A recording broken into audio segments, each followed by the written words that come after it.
آنے والی خبریں سندھ کی سیاست میں ایک کے بعد ایک طوفان کھڑا کر رہی ہیں۔ طاقت کی اس جنگ میں بڑے بڑے نام ملوث ہیں اور پس پردہ ایسے انکشافات ہو رہے ہیں جنہوں نے ہر کسی کو ہلا کر رکھ دیا ہے۔ حکومت کے مخالفین کا الزام ہے کہ خراب حکمرانی اور کرپشن پر پردہ ڈالنے کے لیے حکمران جماعت کی جانب سے ایک منظم پروپیگنڈا مہم چلائی جا رہی ہے۔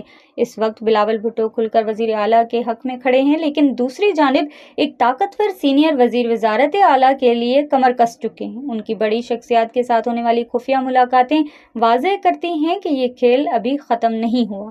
ستمبر کے دوسرے اور تیسرے ہفتے کو انتہائی اہم قرار دیا جا رہا ہے۔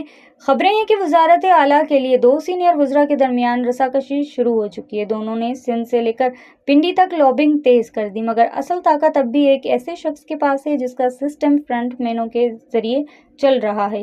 ذرائع کے مطابق اس نیٹ ورک میں 8 درجن سرکاری افسر بھی شامل ہیں، جنہوں نے ہر شہر اور محکمے میں اپنے کارندے تعینات کر رکھے ہیں۔ سب سے بڑا اسکینڈل پینشن فنڈ میں 80 ارب روپے کی مبینہ کرپشن کا ہے، جس کے مقدمات نیب کو بھیجے گئے تھے۔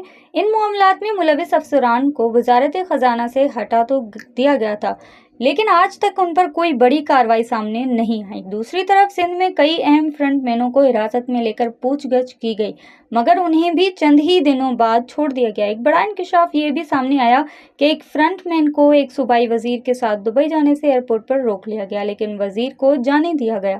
ذرائع بتاتے ہیں کہ ایوان صدر اور طاقتور حلقوں کو اس سسٹم کے بارے میں متضاد رپورٹس بھیجی گئیں، جس کے بعد صوبے کے سب سے طاقتور عہدے پر بیٹھے شخص پر شکوک کی گہری چھاپ لگ گئی۔